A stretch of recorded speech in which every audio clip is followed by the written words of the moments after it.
Welcome to The Lock Shop with Nielson and Hustler.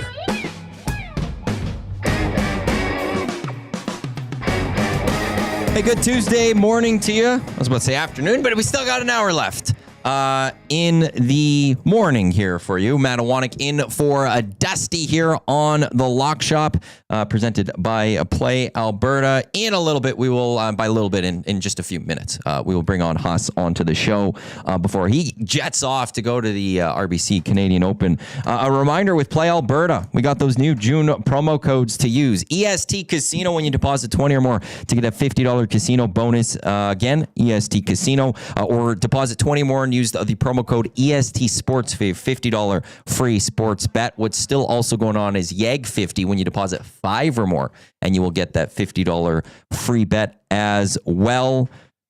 Those are your 3 promo codes for June. Although for the YAG 50, I think it is a rollover from last month. So I think if you used it in May, my assumption is that you won't be able to use it continually. If you're a new or existing user and hasn't used YAG 50, it will continue to use. But the new ones for June, EST Casino, EST Sports, up in the EST specials at Play Alberta right now. The early bird bet has the Oilers to win the Stanley Cup in the gentleman's sweep. Plus 600.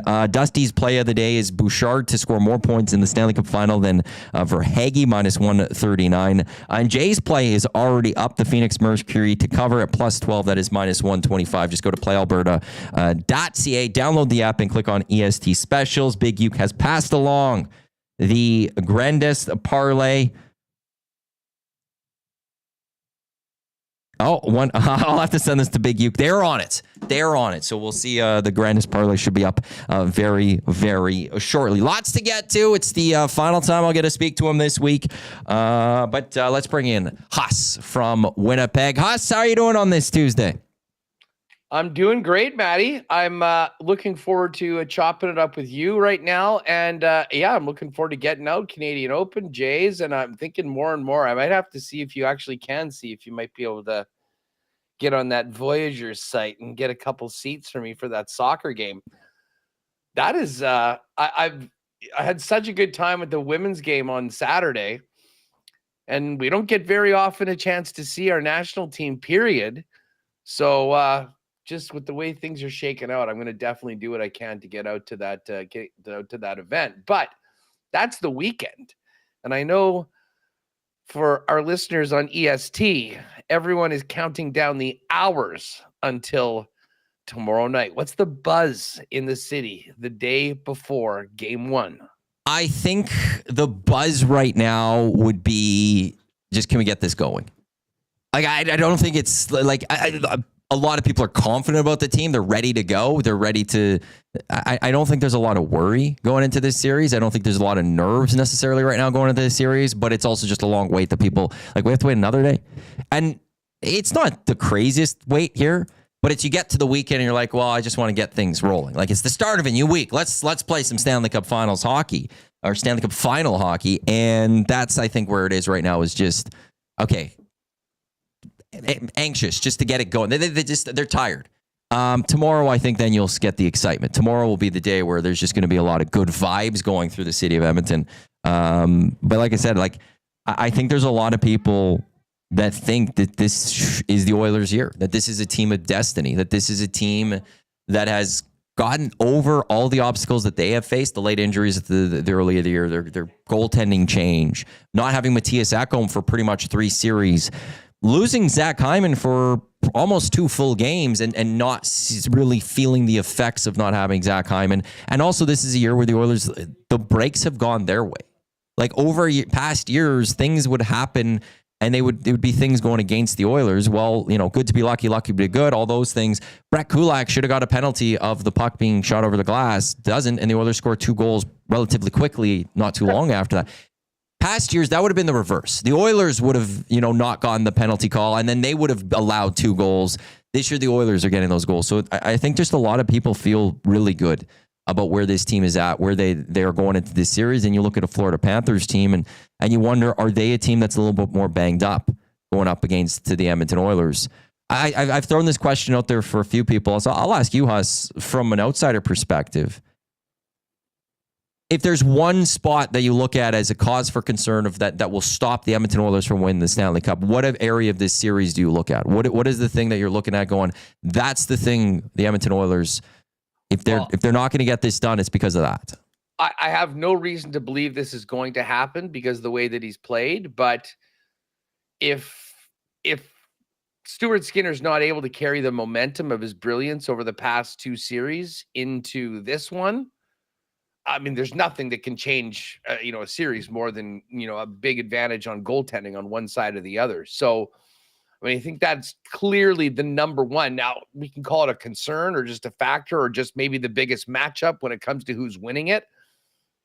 But, I mean, Stuart Skinner's such a fascinating player in that, probably more than half the people that are listening to this right now were running him out of town a month ago.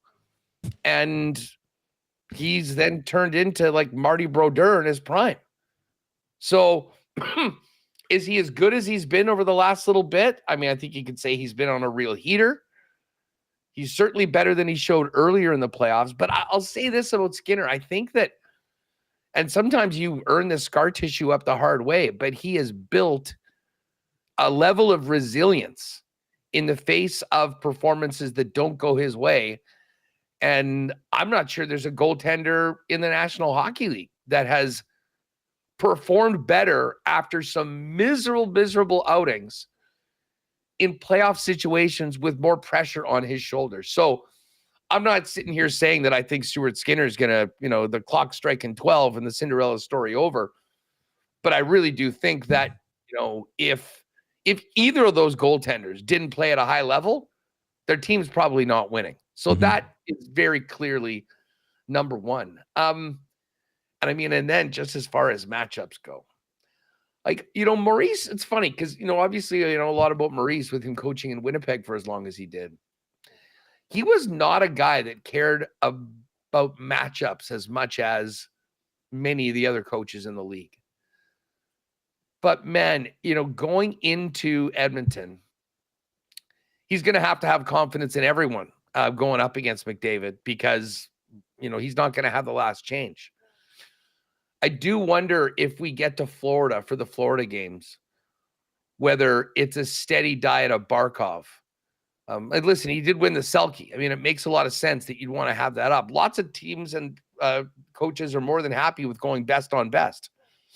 And I think that in a lot of cases, Knoblauch will be exactly that guy. So at the end of the day, I hope we get a lot of McDavid line versus Barkov line. And I think that if we want to talk on a Florida side, the guy that can by far have the most impact on this series outside of a goaltender, I think, is Sasha Barkov. Mm-hmm. I mean, if he can, never mind kind of try and keep McDavid from putting up McDavid numbers, but let's not sell his offensive abilities short, playing with good players. I mean, if they came out even or in some games on the right side of that matchup, to me, that would be huge for Florida's side of things. But again, we could also say Connor McDavid goes out there. I don't care if you won the Selke Trophy. Guess what? I'm Connor bleeping McDavid, and I'm here to win a Stanley Cup and a Conn Smythe too while he's at it. Yeah, we're talking on the hang-up before this show too. It's just the balance of how much does it play into the fact that also the Oilers, they have the heartbreak and the sorrow from last year that they're playing with, whereas the Panthers have won it last year. So are they going to go that little extra like the Oilers know? Because the Oilers will not want to have that same feeling as they had last year. But Florida, for at least a lot of those guys, there is that little just behind the head of, well, I've got mine. I've got my ring. So will they go fully out there? But the other flip side to that, to me also, that I will counter is Matt Tkachuk, and I'll throw Brad Marchand in this one. They seem to be those players where, like, I think Matt Tkachuk goes into this series to a degree not wanting to win the Stanley Cup, but to make sure Connor and Leon and the Oilers and the city of Edmonton don't win the Stanley Cup. That's like, if the Panthers are winning the Cup, he's going to have more joy out of the fact that there's misery on the other side than the joy of him having won it. And that's what then they'll do afterwards? Say, you know what? This is a great team with great players. Yeah. It's the fans and the media. They're on them too much. It's too hard to win there. Trolling everyone like they did everyone in the GTA after they beat the Leafs. But that's the player Matt Tkachuk seems like to me. That he's going to go into this thinking about, I got to make sure Connor and Leon and the Oilers and the city of Edmonton, like there's got to be some sort of still connection to Calgary that he's going to have.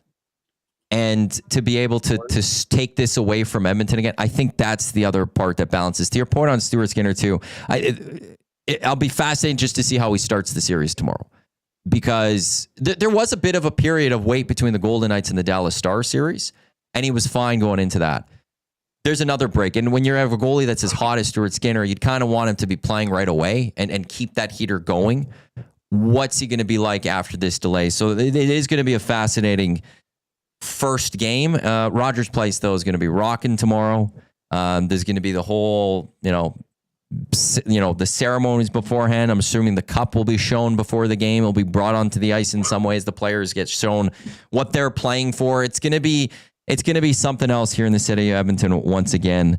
For you, Huss, as you look at this series, because I do want to get to a little bit of NBA today. I want to get your picks, if you have any, for the CFL this week, and we will get to the Canadian Open right away here, though. By the way, on that note, I just see Maverick in the chat asking what's up with the CFL picks, and Duck Dad mentioning, yes, we do have new episode of CFL 110 today, right after Winnipeg Sports Talk. So that's probably going to start at like 2:10 Edmonton time.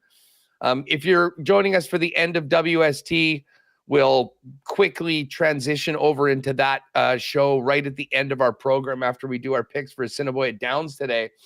And this is going to be a fun one, especially for lock shoppers, because we will do picks against the spread for the 4 games this week. We're also going to dive into our favorite future picks. We're going to talk MOP, kind of our pick amongst the favorites of the quarterbacks, a value player elsewhere along the list, and a few of our favorite win totals before the kickoff as well. So yeah, CFL 110 coming up today. We'll have an extensive sort of betting side to it, but Maddie and I, we can get into a couple of favorite picks as well when we dive in, because we've got a lot to cover today. You and Jeff Hamilton? Yeah, you bet. Beautiful. Award-winning Jeff Hamilton. Pardon? Award-winning. Got the National Journalism Award on the weekend. Did he? Big J Jeff Hammer. Good for him. He has been moonlighting. I mean, obviously he does sports, but the last year or so, I think ever since he did that long investigation and expose into Graham James, he did a long, like a 6 months investigation into the childcare system, and they won an award for that piece. But then that piece of all of the winners of the National Journalism Award won the top award.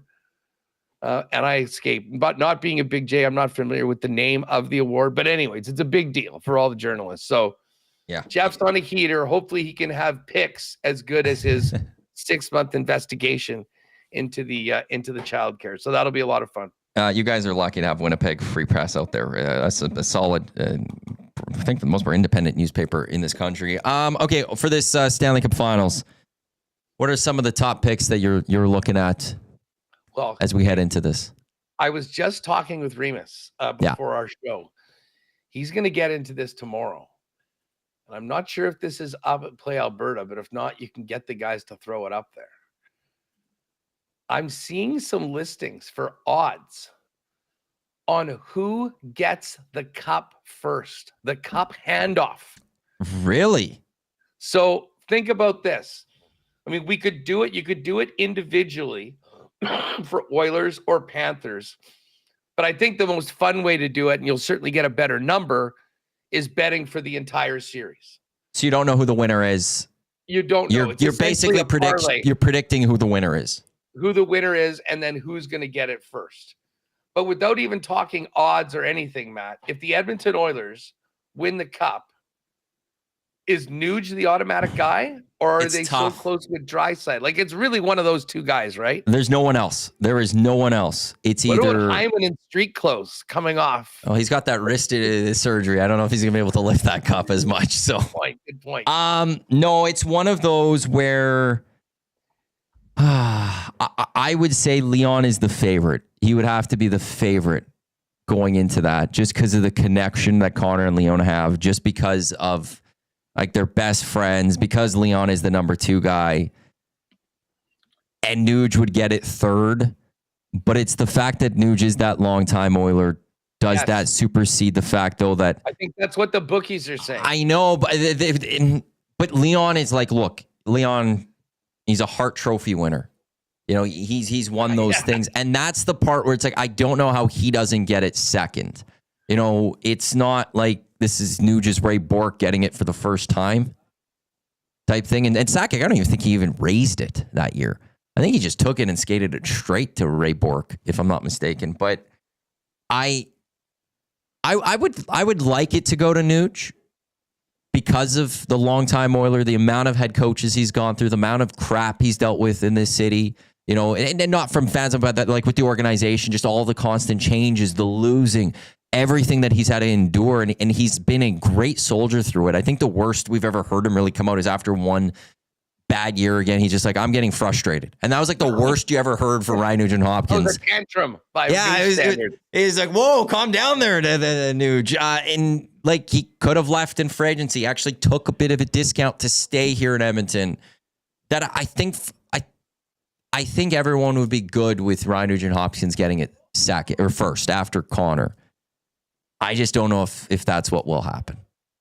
I think Leon still would be it, and then Connor, and then it goes to Ryan Nugent-Hopkins. That guy. Yes, you can make the argument on either side, but I mean, I think it's clear it's one of those two guys, right? I mean, yes, I'd be stunned if it's anyone else. Stunned if it went to a Stuart Skinner, if it went to a Matthias Ekman. Like, I'd be stunned. Evan Bouchard, Darnell Nurse. Like, Darnell Nurse is really close with Leon and Connor. I'd be stunned if it went to them. Like, it's either your second best player in Leon, or it's going to the longtime Oiler in Ryan Nugent-Hopkins.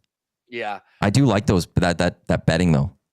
To me, when I thought about it, it seemed like Nuge is and that's just based on history. I mean, they always go, hey, who's played the longest, who's been here the longest without winning the cup, and they go with that guy. But this is a little different. And listen, it's not taking away from Nuge at all. I mean, nope. Nuge is lifelong career Oiler.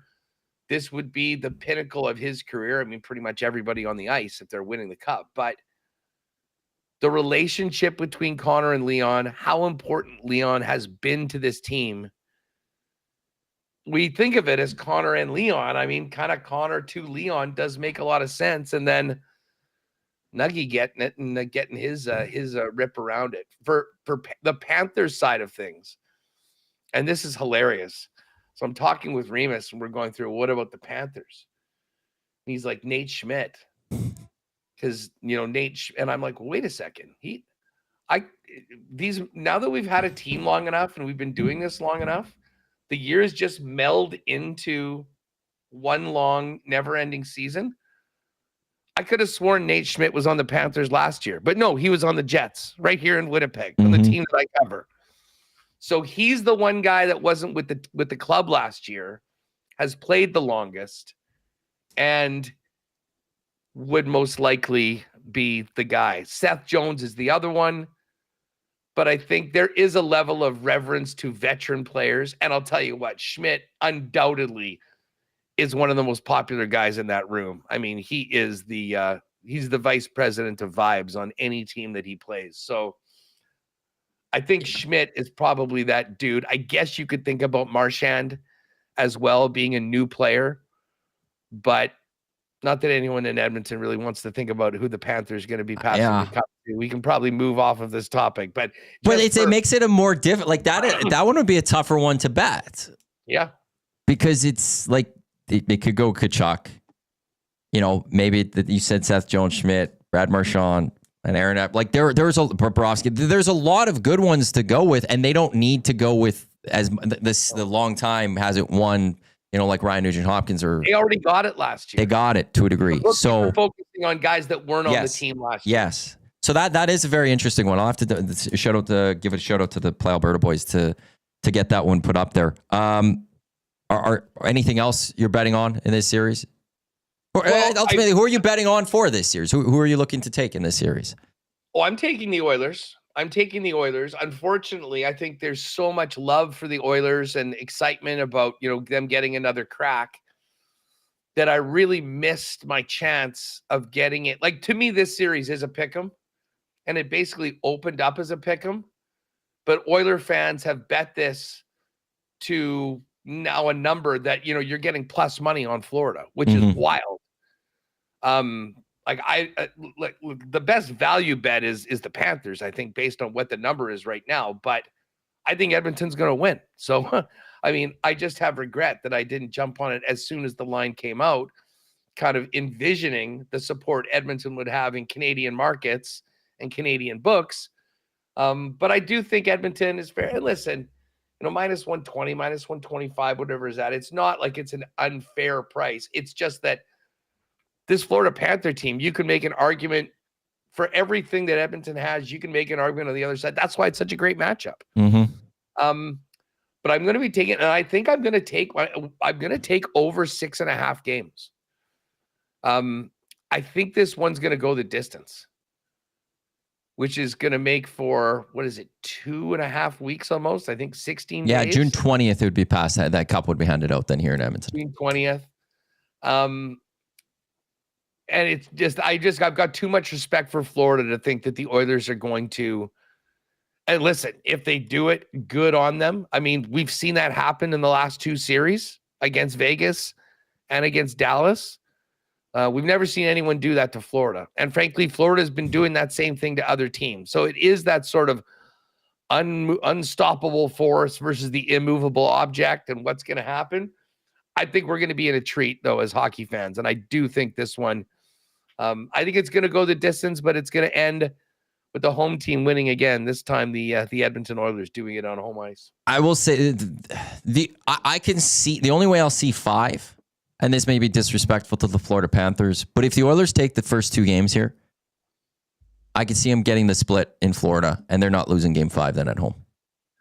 Okay, it comes down though to the Oilers. They need to take these first 2 games, and then I'm thinking it's going to be a short series at that point. There's no stopping them.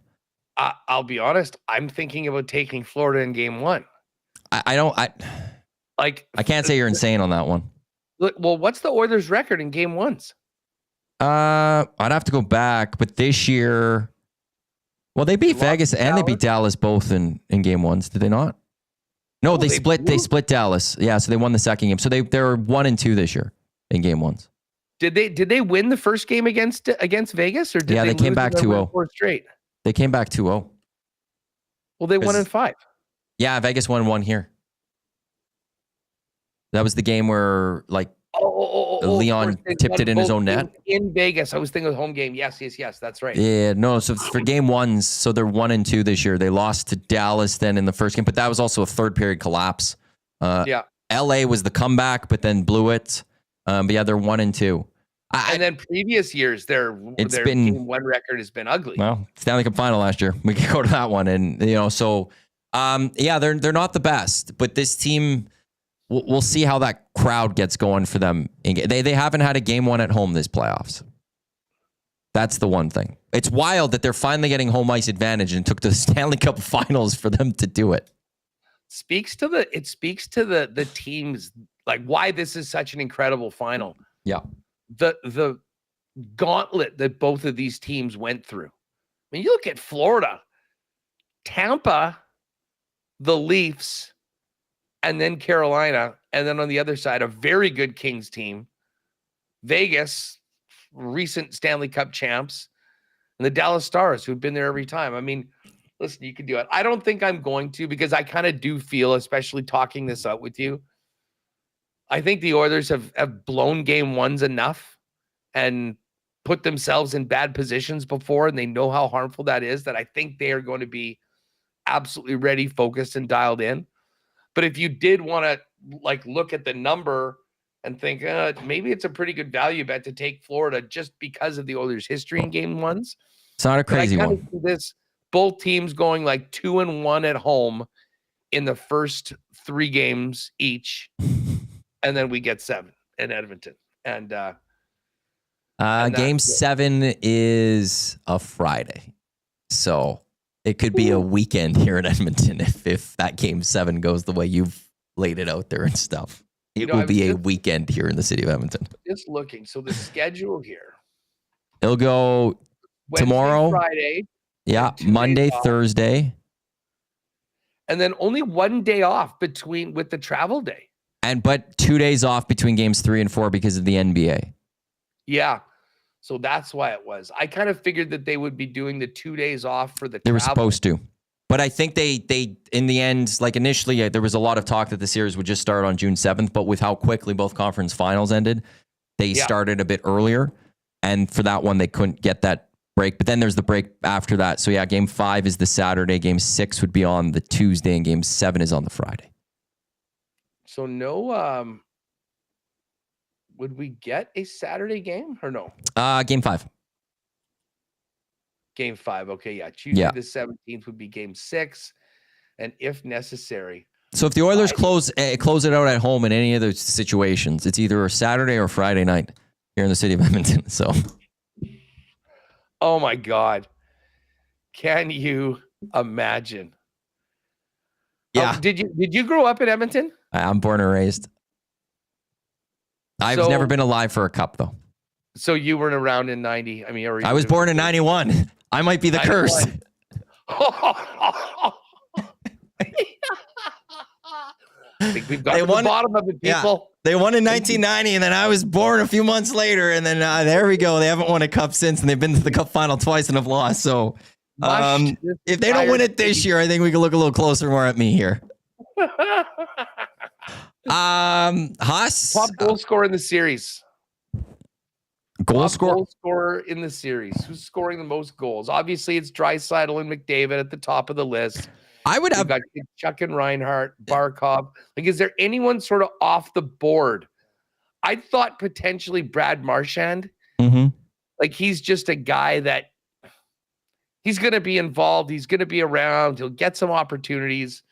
But I do think, I mean, listen, I'm basing my pick on the fact that the Oilers have the 2 best players in this series, and that they are going to come up big and get the job done. So to me, I know the goals always sort of generally favor Draisaitl, but I don't know, man. I think like this could be the crowning moment for Connor McDavid, and wouldn't surprise me if he takes it on himself to put a few past Bobrovsky himself. So I don't know. I'm thinking about McDavid everything when it comes to props. Well, I know Dusty's play of the day yesterday was McDavid being the leading point getter in just entirely in the final. So, and the grandest parlay from our listeners, it is now up, and they have Connor having the most points scored in the series. I don't think I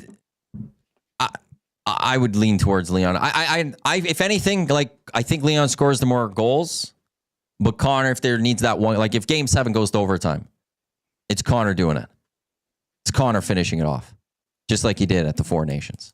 Yeah, and listen, he wasn't very good in the Four Nations, by the way. I mean, like, that was not vintage McDavid even close in that final game at all. And yet, with the game on the line, he got it done. Credit to Mitch Marner, who gets dragged all the time for not doing anything when it counts.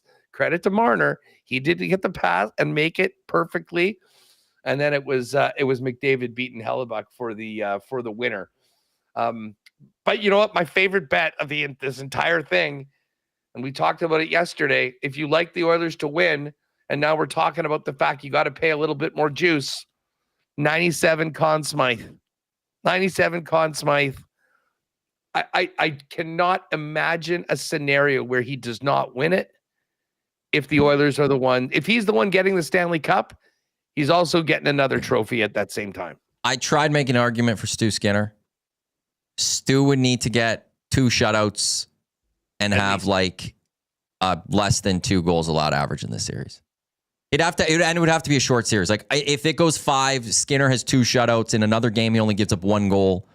And as long as the 1 loss isn't too crazy, maybe. I was trying to see a little path there for Skinner. And the team wins 2-0. Yeah. And it's Podkolzin with the winner and Janmark with like an empty netter or something like that. Like he could play really well, but if McDavid's all over the score sheet, McDavid needs like 7 points in 5 games type thing.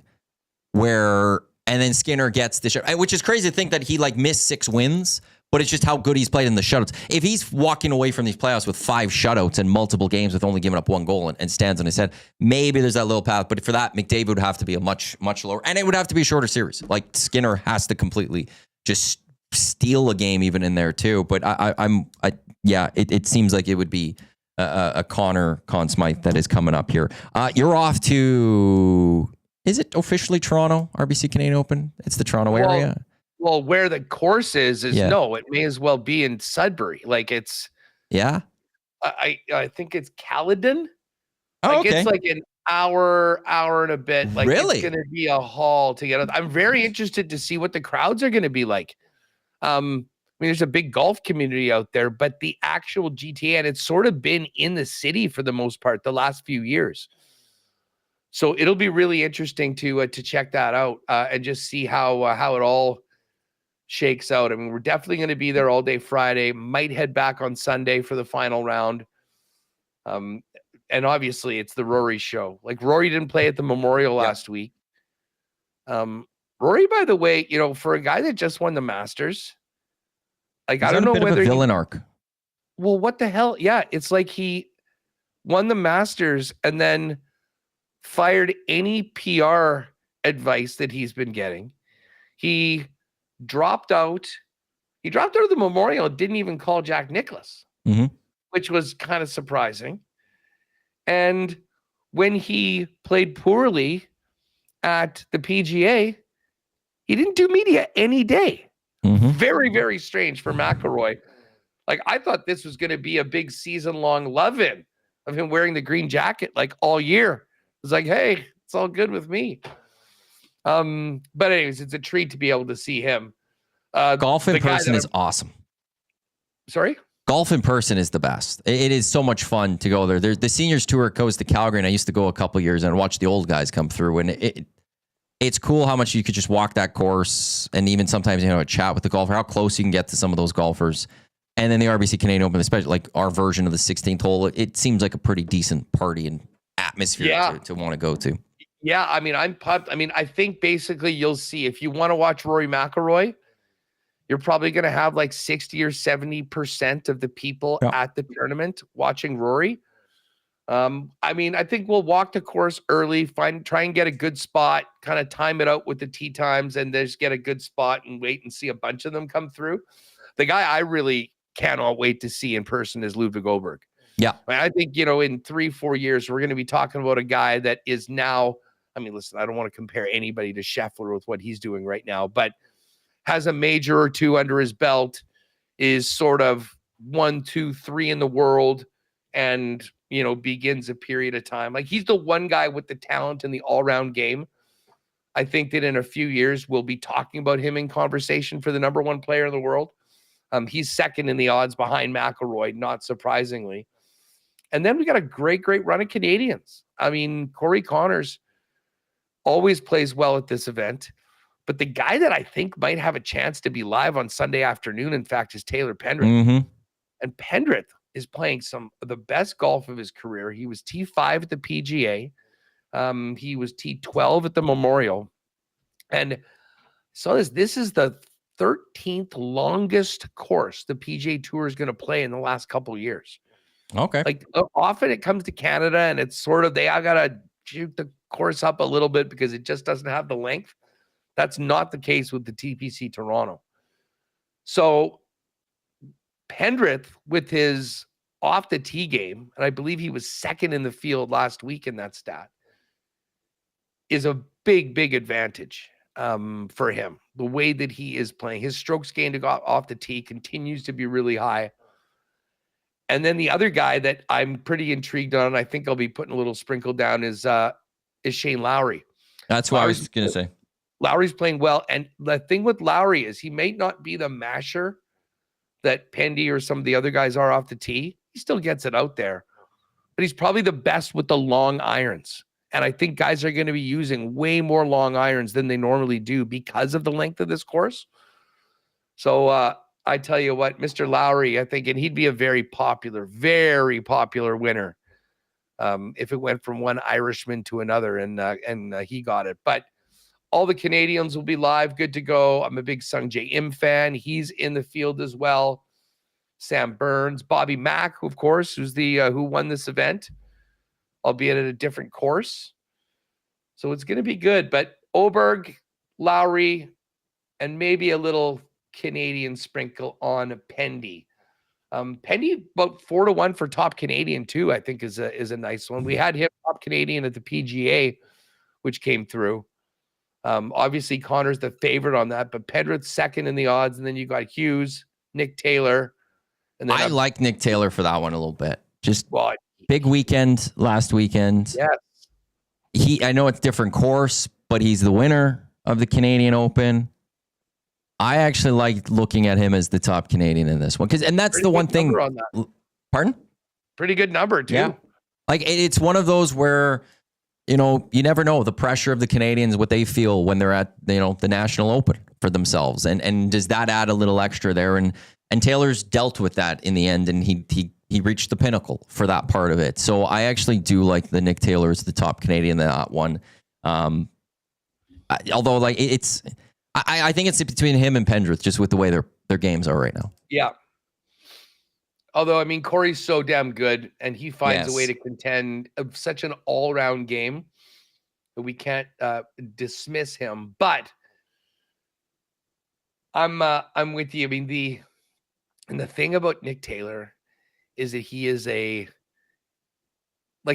can be hot and cold. Like sometimes he could miss the cut for sure and whatever, you're done. But when he gets locked in, I mean, I think he's got maybe 3 wins on tour in playoffs.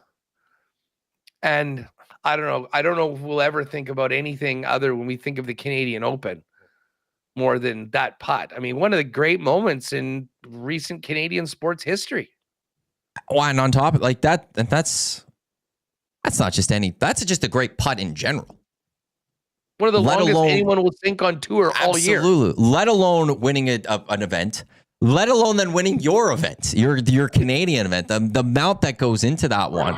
I was it was the Elks home opener against the Riders, so I was at that game when that happened. So I was following along that way. So unfortunately, I wasn't getting to sit down fully to watch it just in tune. But it was one that I remember where I was when Nick Taylor made that putt.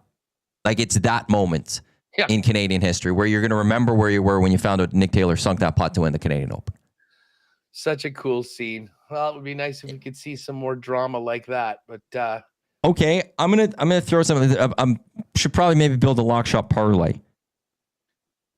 If I threw in a Shane Lowry top 10 and a Nick Taylor top Canadian, what do you think of something like that? That'd be a good number too. I mean, like the top 10. I mean, if you want to be a little bit more the real tough one is obviously the top Canadian. Or do we go Pendy there? I mean, on all Canadian, Nick Taylor, top Canadian. I love Lowry. Mm-hmm. I think he could win. I'm just saying, if you want, the number will be a bit less if you go top 20 for him. I mean, this isn't one of these signature events. There's 144 in the field, so it's a much bigger event. But your line of thinking for Nick Taylor, I think, is great. The odds are better for him. And actually, if you put Taylor in, you can actually go top 20 with Lowry, which gives you a little bit more wiggle room. It would be a shame to get the toughest part of it and then not have the other leg come in. So Shane Lowry, top 20. Nick Taylor, top Canadian. Yeah. Leave it at that? I think so. Okay. I'll maybe send that to the boys to see if we can get that posted for a lock shop parlay. Thank you for your guidance on that one, Hey, sir, listen, Mr. Hustler. I like it. Well, hey, you know what? You came in with a Nick Taylor, and I'm going to ride with you, I think, on that.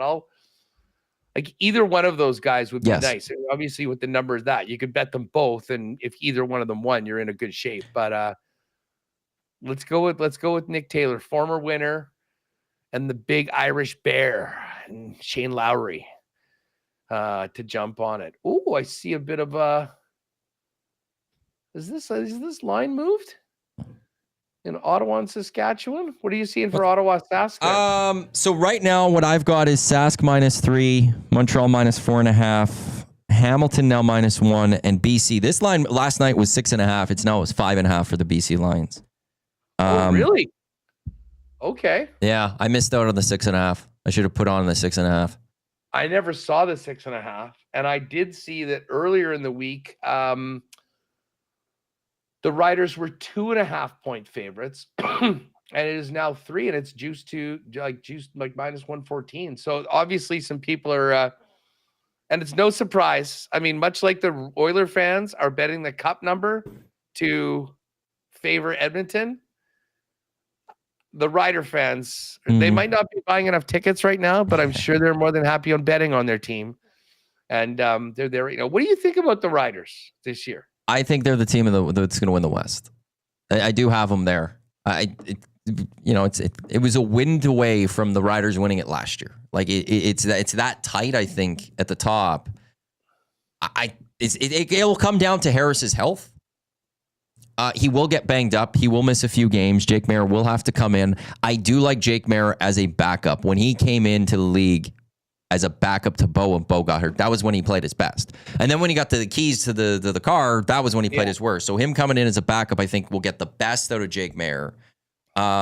That's a team that had some really good moments last season. I think they're only just going to improve on that with a second year of Corey Mace, getting everything, the players playing the way he wants them to. I think in a very tight West, I like them being potentially just getting that one little edge over the Winnipeg Blue Bombers this year. Maybe they don't get swept in the Labor Day series, and that's the difference this year, whereas Winnipeg went and swept them in those 2 games last year. I'm pretty high on the Saskatchewan Roughriders going on this season. I think being at home against Ottawa to start, I do like them taking down the Red Blacks. Yeah, I was leading Sask in that game against the spread as well. I just think about those games last year, but the start of the season with the Bombers being 0-4, and then the Bombers making up that 4-game deficit and basically being in first place after the Labor Day games. It was just, it was such a bizarre season because, of course, Saskatchewan had a great start and then went 2 months without winning a game. Yep. I think they lost 6 or 7 and they tied 1. And then they got it together afterwards. And hey, to their credit, they made it to the West final. And it came down to the final weekend for who won the West. Yep. Like they got it back into that spot. So that's where I think it's going to be it's a battle with those two. And I'm wondering if Edmonton could try to knock on the door and be part of that conversation. I'm thinking maybe they'll be there for a little bit, but I'm thinking Edmonton may be closer to actually third in the West than BC, dropping a little bit there. Tell you what, we're gonna get into the East games more on CFO and 10, but let's go to Edmonton, BC here for a minute.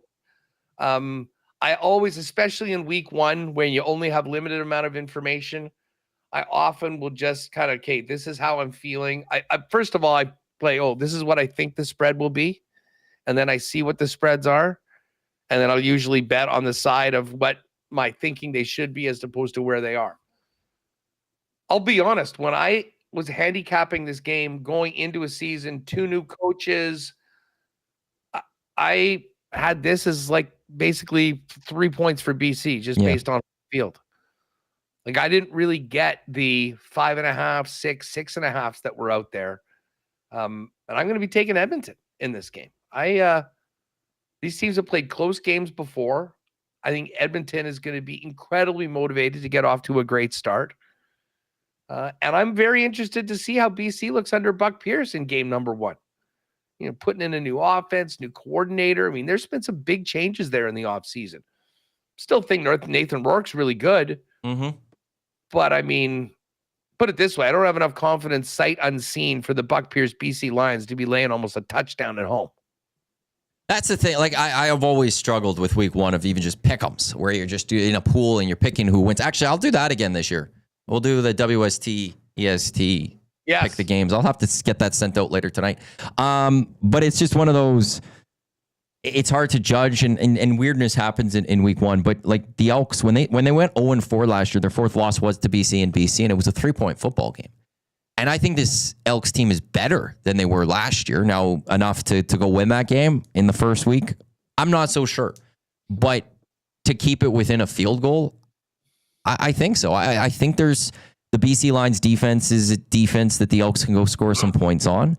And I think the Elks defense is a bit better that as Nathan Rourke, like it's one, if he's Nathan Rourke of the past, it's not going to stop Nathan Rourke, but I think they'll be able to contain him enough to keep it tight, to keep it closer. And so when I first saw, yesterday I saw 6.5. I was surprised by that one. Because like you, if I had to make a guess going in and I went, what was the line going to be? I probably would have said it 3.5 for the BC Lions. And you're now saying a touchdown. No, I like the Elks. And it's going to be a fun game for TSN to market. 2 Canadian quarterbacks, 2 rookie head coaches. Buck Pierce being a home, from quarterback to head coach in the CFL. Mark Killam, long time, finally getting there. But it's hard to look at the Elks on the money line still. But 5.5, I do like. I like where they have that. So I'm actually already on that one. So me too. I did a pick right at the start when they first came out with them. But now obviously they're sort of settling. We're going to make our picks for the week and get them out to everybody. But I locked me in for Elks at plus 5.5 or whatever the number is. You mentioned pick'ems. We do have a straight up pick'em. Hamilton and Calgary.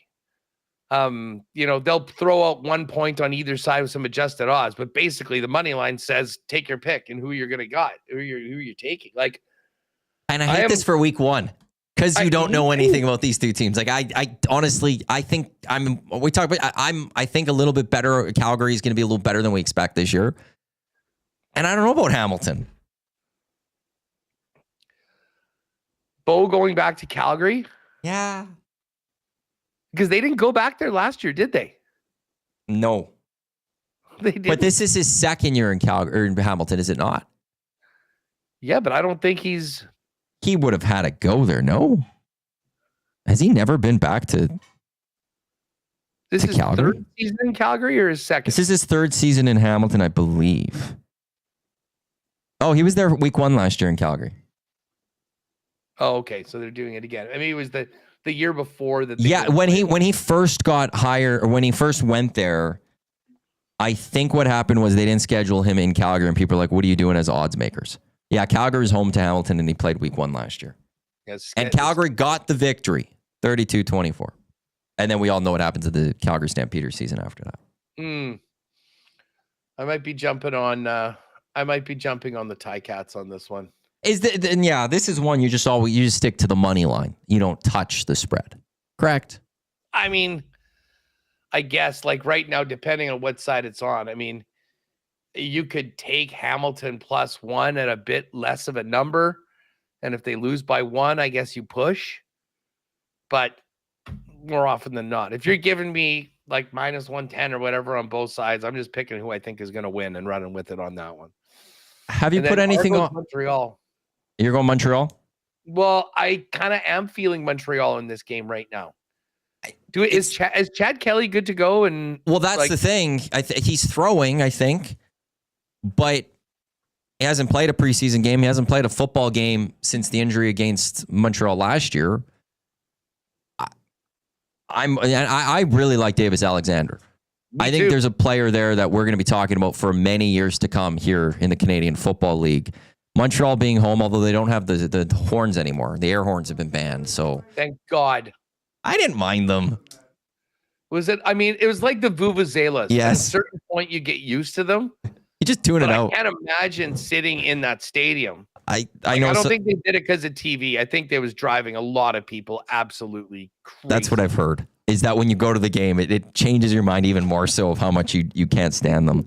But yeah, I'm with you. Like I do like. I also like Toronto. They did it last year. They replaced a lot of players and they ended up winning the Grey Cup. They lost a few players again this year. So how long is it going to be to get those? Like the entire defensive line basically came to Edmonton, including the defensive line coach. They lost Royce Metier from the secondary to come to Edmonton. Like, yeah, how quickly is it going to be to gel for that defense to get back? I think they'll get back there. Actually, although they had two co-defensive coordinators last year, and both are gone, I think, this year. Which is weird. Like, there's a lot of, like, I expect the Argos to be in the East Final. They always just find a way to be there. But to me, I like Montreal. I think that, I mean, Alexander, and we're going to get into this on CFO and 10. I'm going to think long and hard about throwing down on him at like around 10-1 for MOP. I think their offense is going to be awesome this year.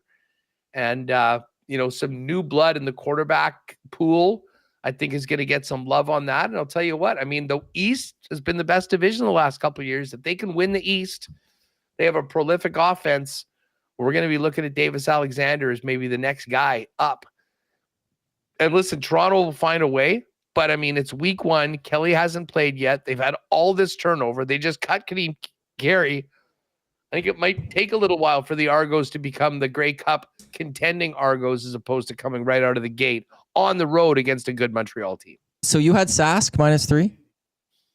Yeah, I took them -2.5 earlier this week, but yeah, I'll just stay with the Riders. Okay, and we both said Owls. We both said Elks.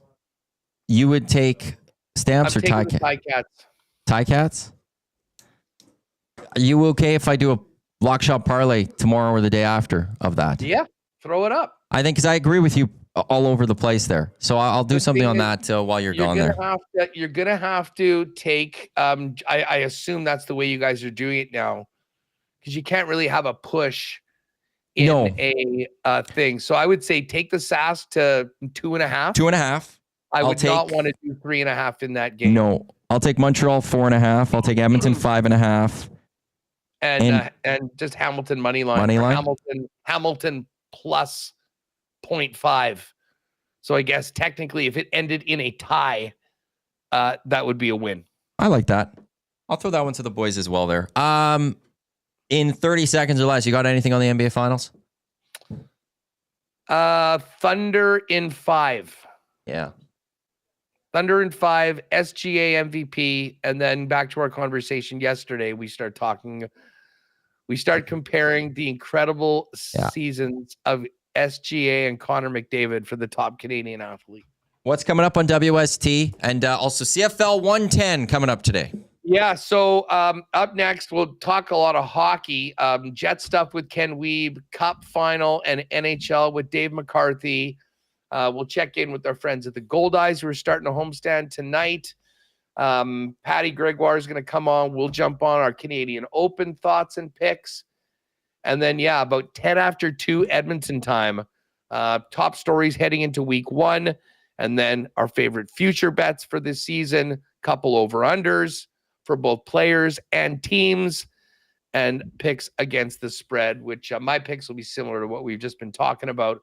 I don't think I'll be changing my mind at any point in the next 2 hours. But a busy afternoon over on WST. You guys are always welcome to come and join us, Nasties. Head on over to WST. Coming up at noon. Haas, have a great time at the Canadian Open.